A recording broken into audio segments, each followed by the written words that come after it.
यह उन दिनों की बात है जब स्वामी विवेकानंद जी अमेरिका के शिकागो शहर में अपना ऐतिहासिक भाषण देने गए हुए थे। अपने भाषण को सफलतापूर्वक पूरे विश्व के पटल पर रखकर अन्य देशों का भ्रमण करने निकले।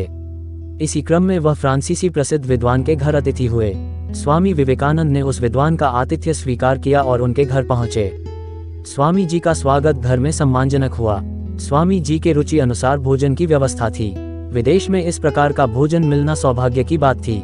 भोजन के उपरांत वेद वेदांत और धर्म की बड़ी बड़ी रचनाओं पर शास्त्रार्थ आरंभ हुआ। शास्त्रार्थ जिस कमरे में हो रहा था वहां एक मेज पर लगभग 1500 पृष्ठ की एक धार्मिक पुस्तक रखी हुई थी। स्वामी जी ने उस पुस्तक को देखते हुए कहा, यह क्या है? मैं इसका अध्ययन करना चाहता हूँ। फ्रांसीसी विद्वान आश्चर्यचकित हो गया। उसने कहा, स्वामी जी कहा, यह दूसरे भाषा की पुस्तक है, आप तो भाषा को जानते भी नहीं है। आप इतने पृष्ठों का अध्ययन कैसे कर सकेंगे? मैं इसका अध्ययन स्वयं 1 महीने से कर रहा हूँ। स्वामी जी, यह आप मुझ पर छोड़ दीजिए, 1 घंटे के भीतर मैं आपको अध्ययन करके लौटा दूंगा। फ्रांसीसी विद्वान को अब क्रोध आने लगा। स्वामी जी इस प्रकार का मजाक मेरे साथ क्यों कर रहे हैं? किंतु स्वामी जी ने विश्वास दिलाया। इस पर फ्रांसीसी विद्वान ने मनमाने ढंग से वह पुस्तक स्वामी जी को सौंप दिया।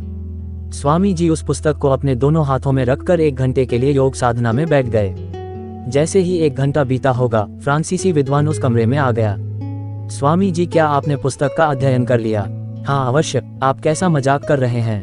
मैं इस पुस्तक को 1 महीने से अध्ययन कर रहा हूँ, अभी आधा भी अध्ययन नहीं कर पाया हूँ, और आप कहते हैं आपने अध्ययन कर लिया।